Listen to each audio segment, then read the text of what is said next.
Hello guys, welcome back to my channel. For all you subscribers, if you are not a subscriber, please click on the subscribe button below. Today we will be doing a cutting board template. One of my friends sent me an image earlier and she wants to put it on a cutting board, so I tried to create as best as possible the image she had, minus some of the dots. I didn't add the dots on there, but if you want to add dots, you can. Okay, so let's go ahead and get started. Okay, so go ahead and click on images and search for cooking. Click on, of course, the images that you want for yours.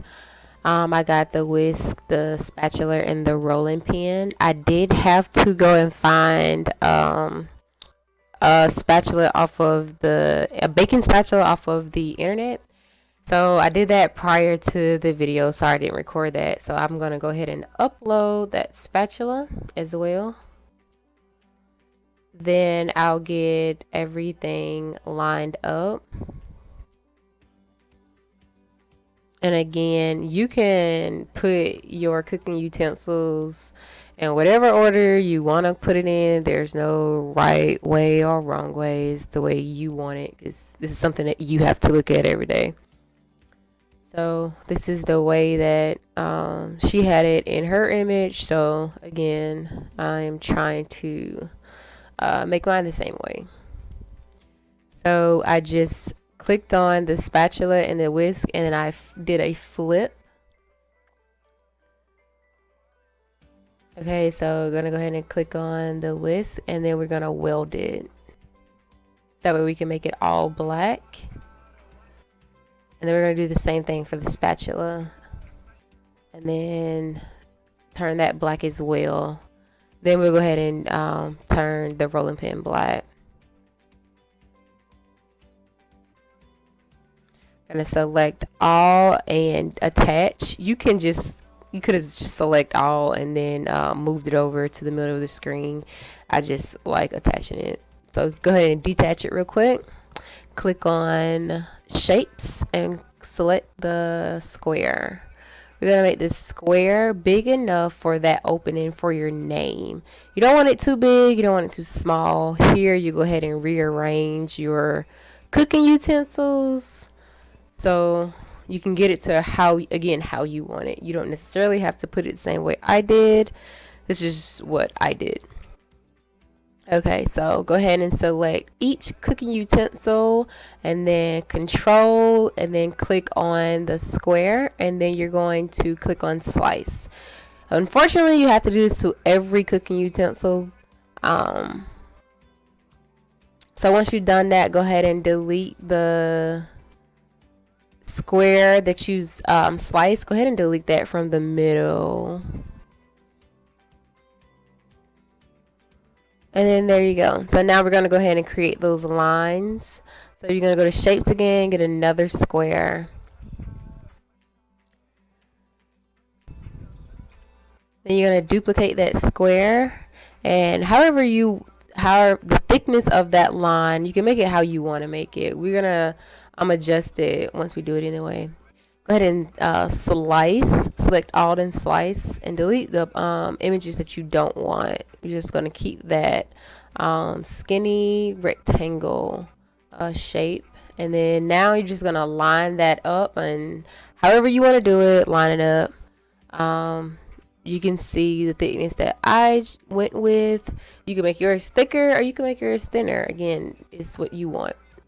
Select it, and then we're going to duplicate.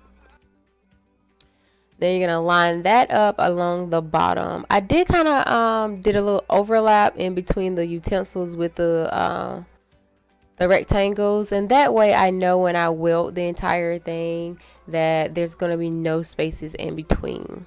Now let's go ahead and put our name in it.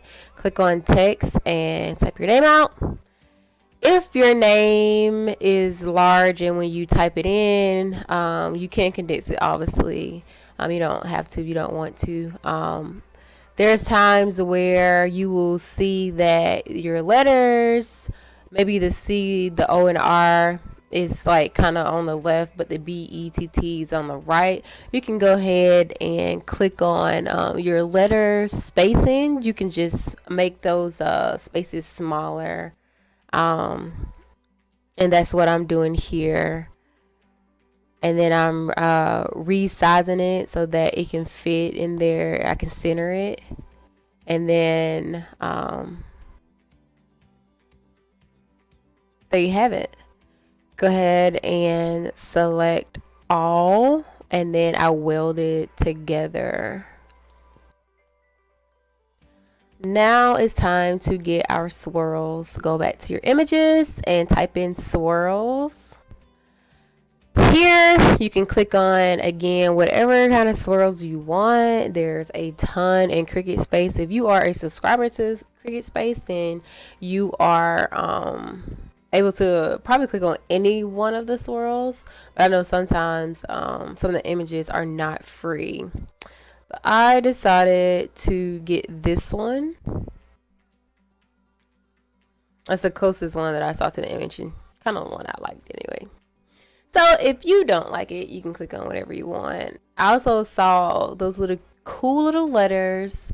So I did click on the C just to see how it would look in the template. Granted, I ended up deleting it towards the end of the video, but we're just gonna go ahead and add it in there. We're gonna move that image out of the way. That way I am able to edit my name. Just move that over to the right, and then we will move the C right on in there. Now, when we're doing a 11 by, let's say 8 or 8 by 11 cutting board, trying to weed that C is going to be something serious, which is probably why I really decided to delete the C anyway and just have the regular letter C, because I'm not taking my time to weed all that. You can, but I'm not doing it. Okay, so this is time where you adding your swirls in there. And again, you can line up your swirls however you want it. As you can see, I'm kind of rotating the swirls around, trying to kind of place it where I feel like it should go. And then too, trying to keep the same image as her picture that she sent to me. So just keep arranging your swirls how you want it.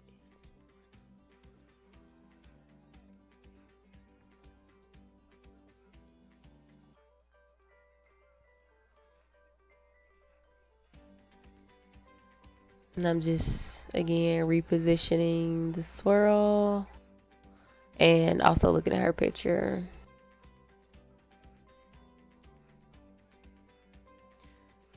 So I'm putting the swirl at the bottom and trying to line up the image with that rectangle that we did weld to the cooking utensils. And then once I decide on wherever I want those swirls positioned, you can go ahead and just click on the swirls and click on duplicate. And then obviously you're going to have to flip that image. That way you're not trying to just click on images and then click on the swirl again. You have it the same way, the same position that you did the first one. You just duplicate the swirls, and we're gonna duplicate it twice, or 2 more times rather. And you're gonna put those swirls at the top, and obviously you're gonna have to flip it because it's going in the opposite direction. And that's what I'm doing here. Once you have your swirls flipped, you're just gonna kind of position those swirls again up against the rectangles. There is like a little indent at the bottom of the swirl, so I was trying to line up the that notch to that rectangle, and that way when I weld everything together, or the image together with the swirls, then I don't have any issues and it doesn't look funky when we print it. Granted, we're not going to print it in this video. This is basically just a how-to of how to make your own, opposed to getting one of the ones that you see on the internet. You can Google search baking utensils scroll or anything like that, and it will pull up on Google. But I decided to make our own. That way you know how to, one, using a slicing option or feature, and then two, you know, you can make things your own way. So once I've done that, I resized my image based upon the dimensions of the cutting board that I am going to get. I don't have it in the mail yet, which is why we are not going to put the vinyl onto the board. However, when I do get it, because we are putting vinyl onto the cutting board, I will, when we print it, I will do a I will reverse my image. That way I can put the vinyl on the bottom side of the cutting board, and then you'll see the image obviously in reverse, but it'll look right on the cutting board. I will probably more than likely seal the vinyl with a little epoxy, and again, the epoxy is going on the bottom, so I will not have epoxy where the food will lay. Please excuse that noise. There's a car, very loud car going by. So here you can see me just re-imaging the image with my name. I did take the C out.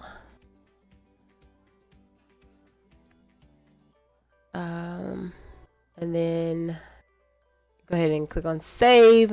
Name your project however you want to name it. And thank you for tuning in. Hopefully this helped.